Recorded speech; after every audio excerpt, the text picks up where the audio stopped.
Girtina hevserok û hejmarek parlamenên HDP'yê berdewam e ku bibe cihê şermazarî û nerazî bûnan. Weke gelek bajarên Bakurê Kurdistanê û Tirkiye li Stenbolê jî operasyona hemberî wê partiyê bi çalakiyên cihê tê reşkirin. Girseya ku bi heman mebestê li Şişliyê kom bû di dema belevbûnê de restî midexaleya polîsan hat. Ben bir operasyonun sadece... Ew operasyon ne tenê hemberî HDP'ye. Ew ne problemeke ku ji PKK dest pê dike.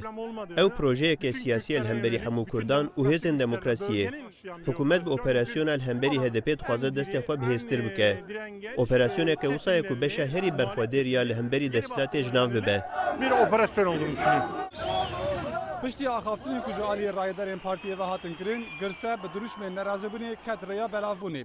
Lê ji ber duruşmên ku li hemberî serokkomar de hatin avêtin, polîsan pêşî ew hişyar kirin û pişt re jî bi awayekî tund müdaxale kir. Bir taraftan HDP'ye Li aliyekî bi awayekî bê ehlaq operasyona li hemberî HDP weke operasyonekê terorî bi nav kirin.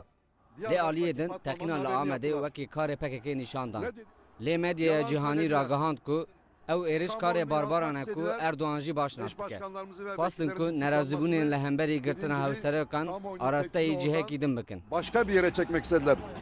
HDP'yen dixwast ku ji bo nerazîbûna xwe nîşan bidin li hemberî operasyona li ser HDP hevserokên wan û parlamenterên wan bi vê menasebetê li ber mizgefta Şişliyê gihîştin hev.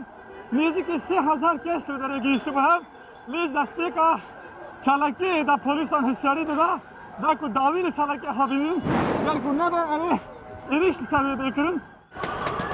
Di encama aloziyê de zêdeyî 10 kesan hatin destgîrkirin û çend kes jî bi sivikî birîndar bûn. Piştî êrişê li hin kuçeyan di navbera polîs û çalakvanan da pêvçûn derket û polîsan guleyên rastexîn li hewayê raşandin. Her wekî din gelek partî, sendîqa, komele, jûrên pîşeyî û saziyên sivîl jî bi daxuyaniyekê piştgiriya xwe ya li gel HDP'yê ragihandin.